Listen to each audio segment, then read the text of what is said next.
So for solar system, again, they need to understand and demonstrate a knowledge of properties and evolution of extraterrestrial ice and water for the features that are listed in the event description. There is a total of, it says 50 minutes. We have 1 hour sections, as you know, but it takes about 10 minutes usually to get the teams settled in, give them any final little information that you want to give them at the very beginning. And then they need a little bit of time to, at the very end, so that they have time to turn in their event and leave the room, because they do have a competition, probably event. They may be competing in a different event in the following hour, so in and out in a timely fashion. And the other thing is that if you give the first team, if you have more than one, if you have everybody in the same session, then you're fine, not a problem. But if you have more than one session, usually at Nationals, we have 3 sessions. Each one has 20 teams. And if in the very first session with our first 20 teams, we give them 55 minutes, and then somehow, things don't end up in a timely manner, and we can't give that second session of teams 55 minutes also, then we've given those first 20 teams an extra minute or 2 or 3 of time that gives them a chance to get a better score. So you really have to make sure that every single team has the exact same amount of time to compete. In this event, they are allowed to bring 2 8.5 by 11 pieces of paper. Both sides can be covered with any kind of information. It can be words, it can be graphs, charts, it can be absolutely anything they want on those 2 pieces of paper. And they can use that throughout the entire competition.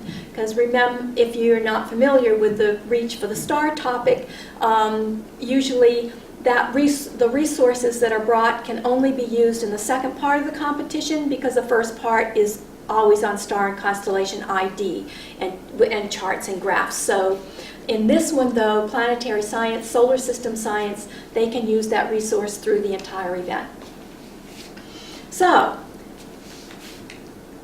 the competition reads that students need to be able to identify and need to be knowledgeable about these particular features that are listed here. There are moons, and here moons are listed and some specific features on those moons, along with, of course, Mars and comets. All of these that is the content for this competition, 2015. So not only do they need to be really knowledgeable about those features, everything that they can find out about those features that is related to the movement of water. They also have to know about the history and the process of these features. They need to understand remote sensing and how we know what we know about these features. So the missions and the instrumentation on those missions, they need to be knowledgeable about the missions themselves that gave us the information that we know about these features. And the past, well, some of these have a lot of missions that go to them. Some of them have only had 1 mission go to them. So there's a wide range here. But they need to focus in those that have given us the most information about the movement and formation of water on these, in these features and on these planets and satellites.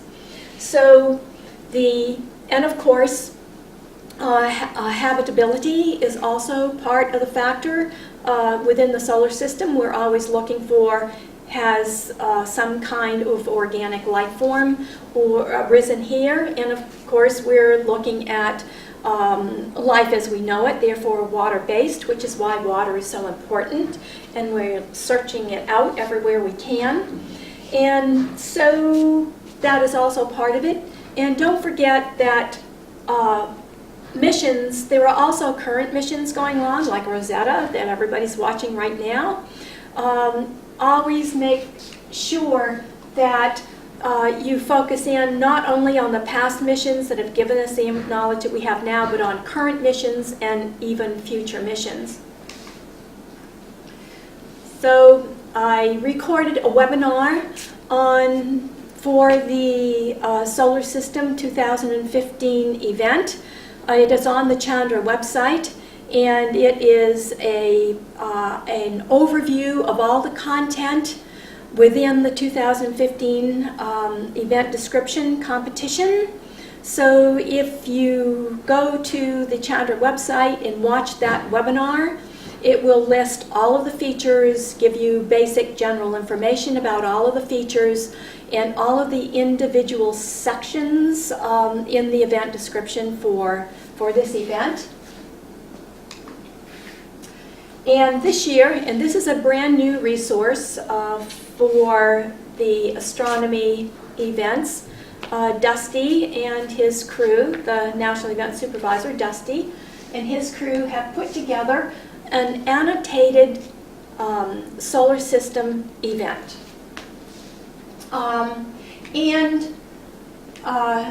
It is located on the National Science Olympiad website under the Event Supervisor section. And what it is a sample test that could be used for a state competition, but all the way through the event, Dusty and his team have advice and an explanation on exactly why they wrote these questions, what they address within the event description, how they align the identification with the graphs and the interpretive skills and the synthesis kinds of questions. And it is incredibly detailed. It is 24 pages long. Here is, for instance, the image and feature ID explains about them and shows and also explains the images and why those images were chosen. And here is an example of the answer sheet, and this is the answer sheet that the students have, and here is the answer key, because you want your answer key to match your answer page the students are used to make it easy to grade at the end of the competition. Remember, you really have to get these in a timely manner. So, and again, it's really specifically detailed on how to construct even the answer key. So this is a really, I think, invaluable resource for anybody who's trying to construct the test for planetary science for 2015.